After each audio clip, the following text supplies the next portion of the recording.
आपको खोजे कि मैं कहां बंधा हूं, और जहां पर बंधे हो वहां से हमें छुड़ाना पड़ेगा।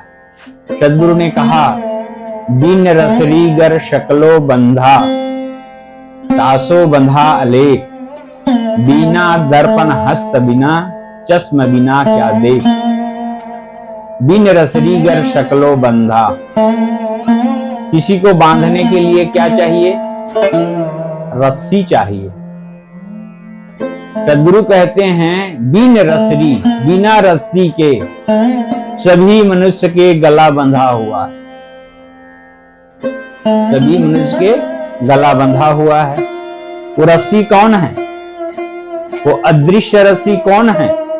वह अदृश्य रस्सी है मोह का। पता नहीं चलता। माँ बाप पुत्र के प्रति कैसा बंधा हुआ है? कोई रस्सी नहीं, गले में रस्सी है क्या? एक बार महात्मा बुद्ध अपने शिष्यों के साथ जा रहे थे। एक किसान था, वो अपने बरद को लेकर के जा रहा था, बैल को लेकर के जा रहा था। बैल बंधा हुआ था, किसान आगे आगे जा रहा था। बुद्ध ने उसको इशारा करके दिखाया कि देखो इसमें से कौन बंधा है। तो सहज पता चल रहा था बैल बंधा था और किसान के हाथ में रस्सी था।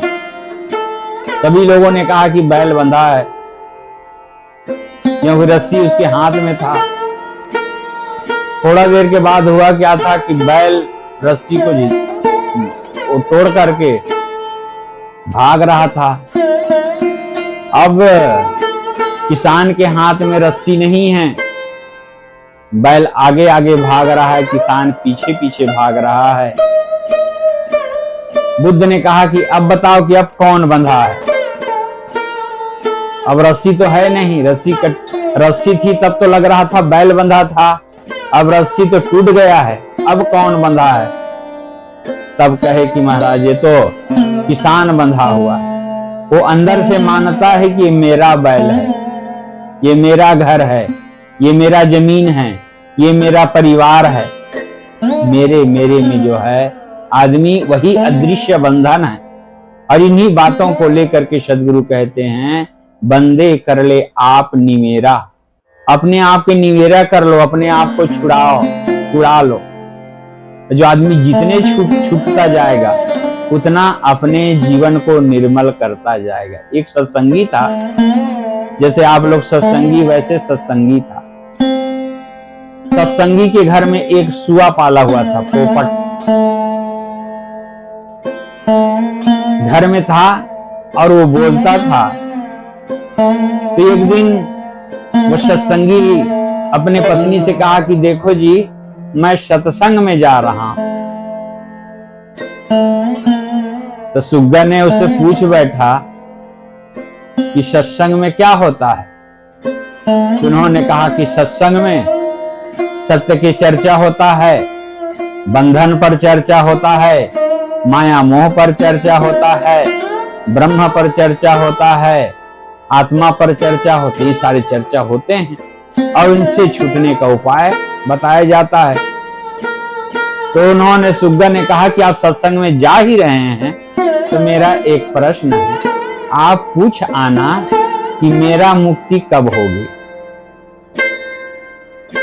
सुग्गा ने प्रश्न किया कि पूछना गुरु महाराज से कि मेरी मुक्ति कब होगी। चला गया, सत्संग हुआ। सत्संग होने के बाद सत्संग जब बंद हुआ, गुरु महाराज जब शांत बैठा तो भगत ने बंदगी भाव करके विनम्रता पूर्वक उन्होंने कहा कि महाराज, मेरे घर में एक सुग्गा है, सुग पक्षी है, उन्होंने प्रश्न किया है कि मेरी मुक्ति कब होगी। महात्मा ने जैसे ही वो पूछा तो वैसे ही अपना श्वास चढ़ाया और बेहोश हो गया। को लगा कि गुरु महाराज को क्या हो गया, तो पानी लाया, पानी छींटा मारा और फिर उसके बाद उन्होंने प्रश्न उसको पूछना छोड़ दिया। अब वो थोड़ा डर गया, भयभीत हो गया कि गुरु महाराज इस प्रश्न को सुन करके इस अवस्था में चले गए, क्या हो गया। उन्होंने बस गुरुजी से छुट्टी लिया और फिर अपने घर चले आए। सुग्गा इंतजार में था। सुग्गा ने पूछा कि आपने मेरे प्रश्न का उत्तर पूछा? उन्होंने कहा कि पूछा तो था, परंतु गुरु महाराज बेहोश होकर के गिर गया था। भगत तो नहीं समझ पाए, परंतु सुग्गा समझ गया। अगर बंधन से मुक्ति चाहिए तो जिस प्रकार से गुरु जो है अपने आप को जो है बिल्कुल उस दशा में ले गया था, वैसे करना ही पड़ेगा। थोड़ा देर के बाद वो सुग्गा जो है इधर उधर छटपटाया और अपने आप को बिल्कुल मुर्दे की तरह बना लिया। अब मुर्दे की तरह बना लिया तो भगत देखता है कि अरे पिंजड़े में तो सुग्गा जो मरा हुआ है। और वैसे उस अवस्था में थे, वहां से निकाला और निकाल करके जैसे बाहर ले गया वैसे ही पक्षी उड़ गया। कहने का मतलब है उस पिंजरा से किस प्रकार से छुटकारा पा लिया। गुरु के बताए हुए जो है युक्ति जो है काम कर गया। कहने का मतलब है हम सबको उस स्थिति में जाना है, तो उस स्थिति में जाने के लिए अपने बंधनों को हमें क्या करना पड़ेगा? परखना पड़ेगा, जानना पड़ेगा, समझना पड़ेगा। और जब तक हमें बंधन समझ नहीं आ रहा है, पहले चिन्हे स्वरूप को, पाछे बंधन चीन, और दोनों से परिचय भई तभी मोक्ष लखली। हमें पहले अपने स्वरूप को जानना है। निज स्वरूप अभी आया था ना भजन में, निज स्वरूप, नारायण स्वस्वरूप है ना। स्वस्वरूप मतलब खुद के स्वरूप। हमारा खुद के स्वरूप क्या है? हमारा स्वरूप कैसा है? हमारा स्वरूप ज्ञान स्वरूप है, शांत स्वरूप है। और आप सुन रहे हैं अजर अमर अखंड अविनाशी है, इसका कभी नाश नहीं होता है। नाश होने वाले वस्तु को पकड़ोगे तब भय करोगे, चिंता करोगे कि भाई ये छूट जाने वाला है। अगर अविनाशी को पकड़ लोगे, गुरु क्या करता है? गुरु अविनाशी का तो बोध देता है। और वही अविनाशी कहाँ है? अविनाशी हर आदमी के अंदर में बैठा है। ये शरीर नाशवान है, परंतु ये बोलने वाला अविनाशी है, इसका कभी नाश नहीं होता है। ये सदियों से चली आ रही है। आप बुद्ध के समय में भी थे, याद रखिएगा। घर में आप बुद्ध के फोटो तो जरूर रखे हैं, परंतु बुद्ध के जमाना में आप थे। परंतु आपके पास संस्कार ना होने के कारण से आप बुद्ध के पास नहीं जा पाए। आज भी ऐसे ऐसे संत आपको मिलेंगे। गांव में ही संत आते जाते हैं, कई बार देखते ही हो। तो क्या संत से कभी आप बात करने का मन करता है? नहीं करेगा, क्योंकि आपके अंदर वो संस्कार नहीं है, तो नहीं कर सकते हो। परंतु आप बुद्ध के समय में थे, महावीर के समय में थे, कबीर के समय में थे, दयानंद के समय में थे। बड़े बड़े संत महापुरुष जो है चांद सितारे की तरह हमारे जीवन में चमकता है, उनके छत्र छाया में भी थे। परंतु हमारा संस्कार न होने के कारण से हम उनके सानिध्य में नहीं जा पाए, उसके पास नहीं जा पाए, उनसे कल्याण में नहीं जुड़ पाए। अभी आप सुन रहे थे, बहुत बड़ा गुरु है, परंतु उसका जब दीपक बुझ गया है, तो बुझे हुए दीपक से कभी जो है दीपक जलाया नहीं जा सकता है। ठीक है, महात्मा बुद्ध बहुत बड़ा दीपक था, परंतु जिस समय महात्मा बुद्ध थे और उसके सानिध्य में जो जो लोग आए, उसका दीपक जल गया था। और आज वर्तमान में बुद्ध और कबीर और महावीर जैसे व्यक्ति होगा, संत गुरु होगा, उसके सानिध्य में बैठ करके आपका दिया जल सकता है। इसके लिए क्या चाहिए? प्रत्यक्ष साधु गुरु चाहिए। जब प्रत्यक्ष साधु गुरु मिलते हैं तो वो क्या होता है? हमें बोध देता है, ज्ञान देता है, और इन्हीं बोध और विचार से हमारा जीवन जो है निर्मल होता है। तो इस प्रकार से सद्गुरु संत कहते हैं कि गुरु जो श्रेष्ठ होता है, जो काम नहीं बनता है भगवान से, वो काम को भी गुरु बना देता है। एक बार एक किसान आदमी था, खेतर आदमी था, किसान था। वह खेती में अपना अनाज रख रहा था, गेहूं लगाया हुआ था, और उसी बीच में जो है शिव और पार्वती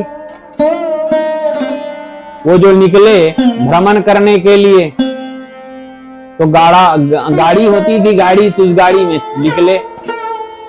तो गाड़ी में निकले तो किसान के खेत के अंदर से ले गए। अब किसान देखा तो बड़ा आग बबूला हो गया। किसान ने कहा कि मेरे खेत फसल को तुम रौंद रहे हो। तो उसको उल्टा पुल्टा शब्द से प्रहार किया। अब वो तो शिव भगवान था, उन्होंने कहा कि तुम्हें पता है मैं भगवान हूं, तुम्हें शराब दे दूंगा। तो उन्होंने भगवान अपने घर के लिए होंगे, क्योंकि मेरे फसल को जब कोई भी आदमी किसी का नुकसान करता है तो सहन करना बड़ी मुश्किल है।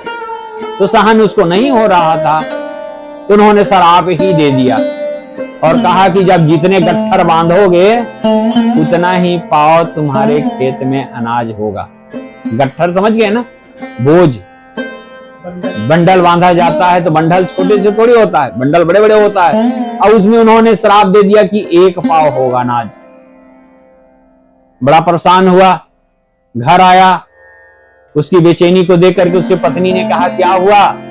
उन्होंने कहा कि क्या बताएं कि आज भगवान आए थे, हमारे खेत से जो है चले जा रहा था और मैंने उसको कहा तो वो बड़ा नाराज हुआ और उन्होंने क्या किया, शराप दे दिया। उन्होंने कहा कि कोई बात नहीं, चलो गुरु महाराज के पास चलते हैं उसके समाधान के लिए। वो गुरु बनाया हुआ था, गुरु महाराज के पास गया, जा करके अपनी सारी राम कहानी सुनाया। अपनी सारी जब राम कहानी सुनाया तो गुरु ने कहा कि ठीक है, आप अपने फसल की खूब जो है देख रेख करिए और जब पक जाए, जब काटने का समय हो तो फिर आप आ जाना यहाँ, मैं तुम्हें युक्ति बता दूंगा। वो उस खेत की बड़ा तैयारी किया, खाद डाला, पानी डाला, हर चीज, फसल पक गया, बहुत सुंदर फसल था। काटने का समय था, गुरुजी के पास गया।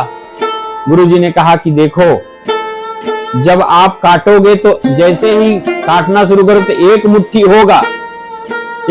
होगा तो उसको बांध देना। जितना मुट्ठी आप काटोगे उतना ही उसको बांध देना।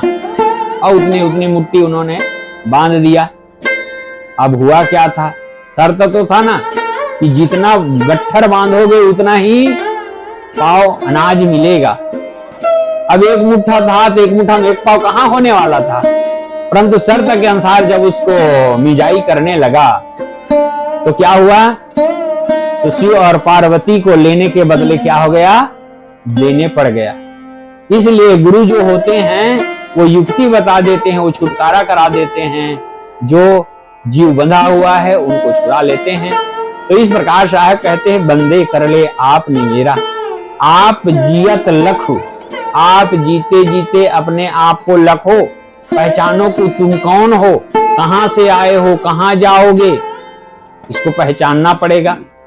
सदगुरु कहते हैं आप जियत लखो, अपने आप को लखो, अपने आप को पहचान करो, तुम्हारा स्वरूप क्या है इसके बारे में जानो और आप ठौर करो, अपने आप पे ठौर ठिकाना बना लो।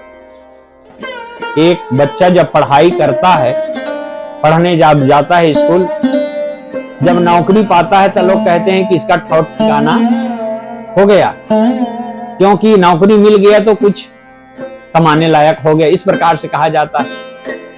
इसी प्रकार से जो हमारे जीवन में ठौर क्या चीज है, ये ठौर है जहां पर अभी हम लोग रुके हुए हैं, जहां पर आदमी जन्म लेते हैं उसको अपना ठौर कहते हैं, अपने गांव कहते हैं।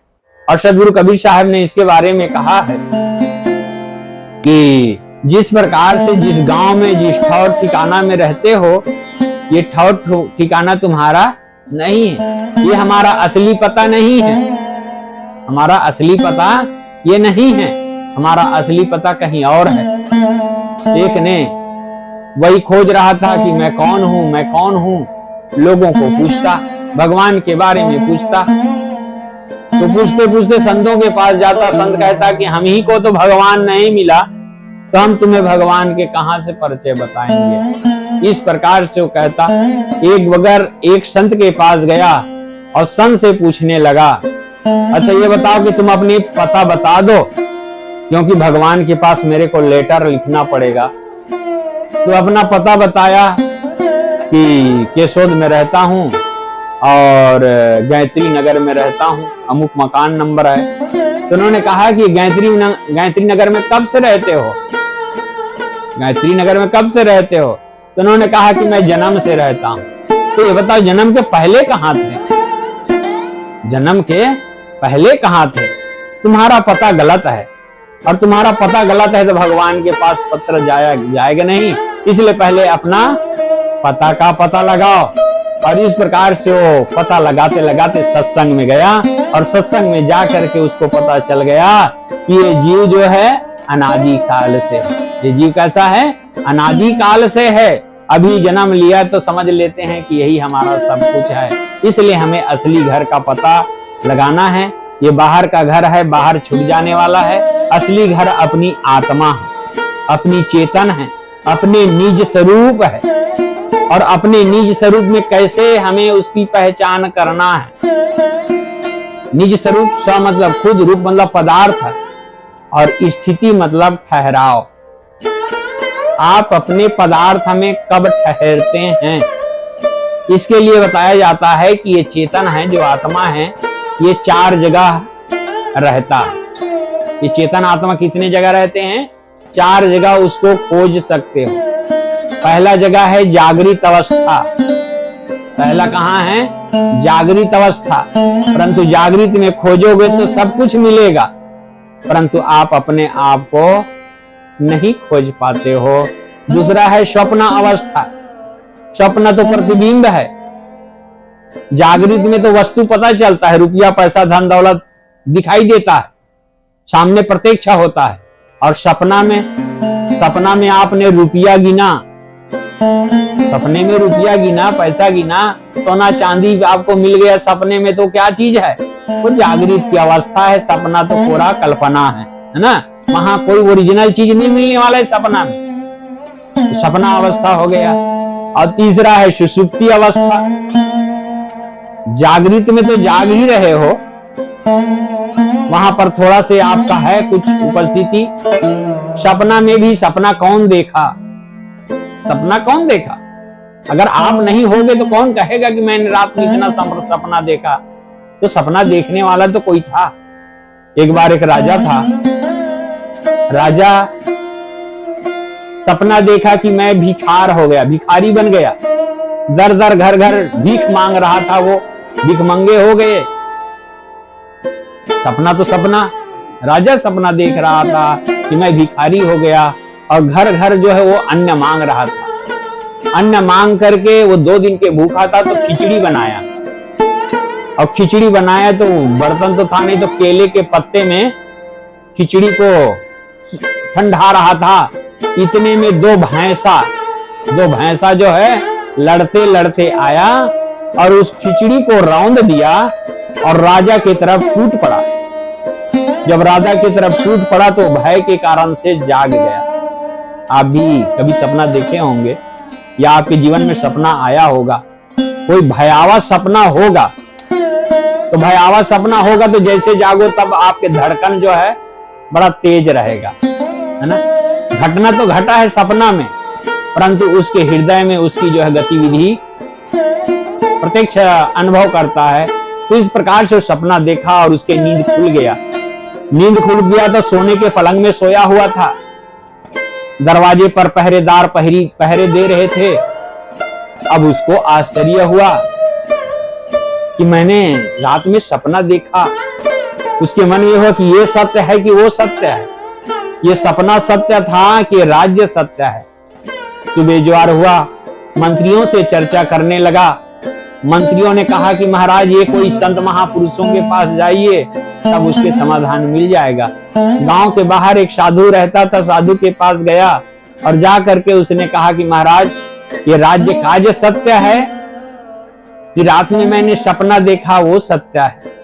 महात्मा ने कहा ये बताओ कि अभी आप जागृत अवस्था में बैठे हुए हो, तो जागृत अवस्था में सपना है? उन्होंने कहा कि जागृत अवस्था में तो सपना नहीं है, जागृत अवस्था में सपना नहीं है। अच्छा ये बताओ तुम हो कि नहीं? तो कहना पड़ा ना मैं हूं। भाई मैं हूं तभी तो सारा बात कर रहा हूं, कह रहा हूं, सुन रहा हूं, सारे क्रियाकलाप कर रहा हूं। कौन? मैं हूं तब। तो इसलिए ये राज्य में जागृत में तो आप हो और सपना सपना में राज्य था, सपना में राज्य था, तो उन्होंने कहा कि सपना में तो राज्य नहीं था, सपना में राज्य नहीं था, और सपना में तुम थे कि नहीं? सपना जब देखते हो तो सपना किस पर चला? सपना तो चलेगा ना, रील तो चलेगा, तो रील किस पर चला? तुझ पर चला। तो तुम सपना को जानते हो ना, तो सपना को जानने वाला ही सत्य है। महात्मा ने बताया कि जो जागृत में जो है वो सत्य है, और सपना को जो देखा वो सत्य है। न सपना में जागृत में न तो सपना है, और सपना में न तो जागृत है। इस प्रकार से सत्य को, दोनों अवस्थाओं को जानने वाला वो सत्य है। जो जानता है सबके बातों को, कहता है कि मैं तुम्हारे बात को मानूंगा, मैं तुम्हारे बात को नहीं मानूंगा, मैं इसको नहीं मान सकता, कि जो मैं कहता है वो कौन है? वही तो तुम हो। परंतु हमें अपने तरफ ध्यान नहीं होता है। हम जागृत अवस्था में जब रहते हैं तो प्राणी पदार्थ के बीच में रहते हैं, और जब सपना देखते हैं तो प्रतिबिंब में उलझ जाते हैं, और जब सुसुप्ति अवस्था में चले जाते हैं। हर आदमी कितनी मेहनत करके आदमी थक जाए, और थकने के बाद थोड़ा समय उसको नींद आ जाए, और गहरी नींद में वो उतर जाए, तो क्या होता है? सारा थकान मिट जाता है, और वो आदमी तरोताजा होकर के जो है उपस्थित हो जाता है। इसी प्रकार से जो है जागृत में आप जानते हैं, स्वप्न को भी जानते हैं, और जब सुसुप्ति अवस्था में चले जाते हैं तो ये बेहोशी दशा होता है। सुसुप्ति में कुछ नहीं जानते हो, परंतु पूरा ताजा होकर के उठते हो। एक दशा आता है, उसको कहते हैं तुरिया अवस्था का। अभी किसी ने भजन गाया था तो उसमें आया था तुरिया अवस्था, और तुरिया अवस्था में सभी जाना चाहते हैं। तुरिया अवस्था किसे कहते हैं? तुरिया अवस्था गाढ़ी नींद की अवस्था होती है। गाढ़ी नींद में तो मूर्छा होती है, बेहोशी होती है, परंतु तुरिया अवस्था में जागृति होती है। अभी जैसे जागृत होकर के बैठे हैं ना, अभी आप लोग बिल्कुल जागृत, सावधान, सतर्क होकर के बैठे हैं। आपका मन न तो घर में है, ना आपके मन बाजार में है, ना आपके मन कहीं इधर उधर नहीं है। आपका मन कहाँ है? यहीं पर है। इसी प्रकार से जो तुरिया अवस्था होता है वो अवस्था होता है पूर्ण जागृत अवस्था। शरीर तो जिस प्रकार से सुसुप्ति में गहराई में शांति में उतर जाता है, इसी प्रकार से हमारा शरीर तो जो है क्या कर रहा है? शरीर सो रहा है और मैं जाग रहा हूं। इसी को गीता में कहा है कि वह निशा, अर्थात महापुरुष लोग जो होते हैं वो क्या करते हैं? रात में जागते हैं। जागने के समय तो जो है हर आदमी जागता है, सोने के समय में हर आदमी सोता है। संत महापुरुष भी सोते हैं, परंतु किससे सोते हैं? संसार के लोग प्रपंच में जागते हैं, और किससे सोते हैं? साधना में सोते हैं। और संत गुरुजन किसमें जागते हैं?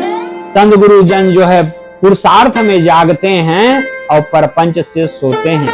इसलिए हर आदमी को अपने प्रपंच को 1 घंटा के लिए छोड़ दो। 24 घंटा हर आदमी को मिलता है। 24 घंटे में 1 घंटा उतर जाओ मौत में, 1 घंटा प्रकृति में लीन हो जाओ, और प्रकृति में लीन होना ही वही तुम्हारा जो है असली पूंजी बनेगा। इसलिए महात्मा बुद्ध जो है अपने शिष्यों को कहाँ भेजते थे? अपने शिष्यों को जंगलों में भेज देते थे, अपने शिष्यों को शमशान घाट में भेज देते थे। शमशान में इसलिए भेज देते थे कि अगर आदमी वहां जाएगा तो वहां देखेगा, आज लोगों को जलाते हुए देखेगा, कल लोगों को जलाते हुए देखेगा। एक दिन उसको समझ में आ जाएगा कि सब लोग जल रहा है, तो एक दिन अपने आप को भी जलते हुए देख लेगा। और जो आदमी एक दिन अपने आप को जलते हुए देख लेगा, उसके लिए सदगुरु कबीर साहब कहते हैं जीवत मृतक होए रहे, जीते जी मृतक हो जाएगा। इसलिए सदगुरु संत हम सबको संकेत करते हैं। सदगुरु कहते हैं आप जियत रखो आप और करो, मुए कहाँ घर तेरा, मरने पर तुम्हारा घर कहाँ होगा।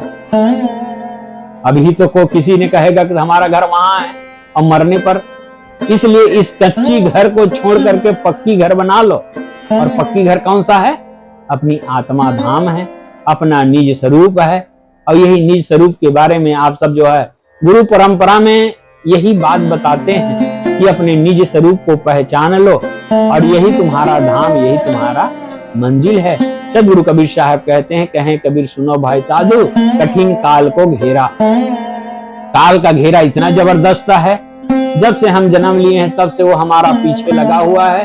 हम तो सो जाते हैं परंतु हमारी मौत नहीं सोती है, मौत निरंतर पीछे लगी हुई है।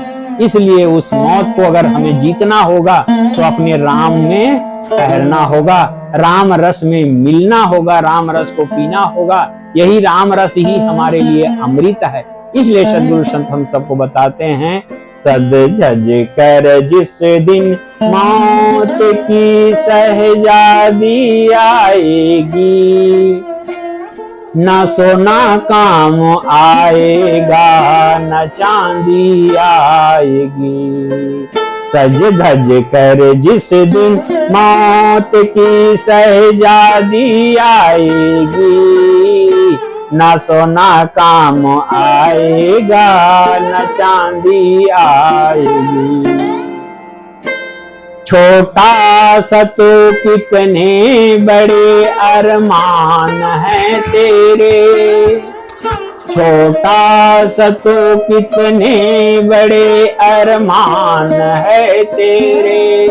मिट्टी का तो सोने का सब सामान है तेरे। मिट्टी की काया मिट्टी में जिस दिन समाएगी, मिट्टी की काया मिट्टी में जिस दिन समाएगी, न सोना काम आएगा न चांदी आएगी। जिस प्रकार से मनुष्य तो छोटा सा है, मनुष्य के बनाए हुए चीज कैसा होता है, अजर अमर होता है। इस घर को बनाने वाला घर और आपका तुलना करोगे तो जैसे शरीर छूट जाएगा तो आपका निशान भी पता नहीं चलेगा, और आपके बनाया हुआ चीज सालों साल रहता है। इसी बात को लेकर के कहते हैं ये सोना और चांदी जिस पर हमारा मन लगा हुआ है। साहब कहते हैं, अच्छा किया तूने कर्म तो पाया मानव तन, अच्छा किया तूने कर्म तो पाया मानव तन। अब पाप में क्यों डूबा प्राणी आज तेरा मन, ये पाप की नैया तुझे जिस दिन डुबाएगी, न सोना काम आएगा न चांदी आएगी। सज धज कर जिस दिन मौत की सहजादी आएगी, न सोना काम आएगा न चांदी आएगी। सुन तन के पंछी तू ये पिंजड़ा छोड़ के उड़ जा, माया महल के सारे बंधन तोड़ के उड़ जा। धड़कन में तेरी मौत जिस दिन गुनगुनाएगी, धड़कन में तेरी मौत जिस दिन गुनगुनाएगी, न सोना काम आएगा न चांदी आएगी, न सोना काम आएगा न चांदी आएगी।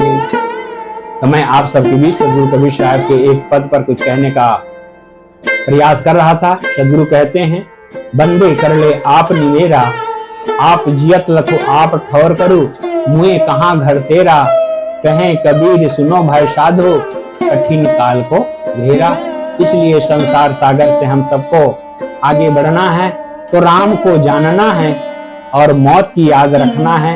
मौत की याद रखेंगे तो गलत कर्म नहीं होगा, और राम को याद रखेंगे तो हम भूलेंगे नहीं।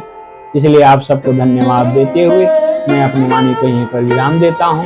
बोलिए सदगुरु महाराज की जय, संत समाज की जय, भक्त समाज की जय। साहे जिंदगी साहे।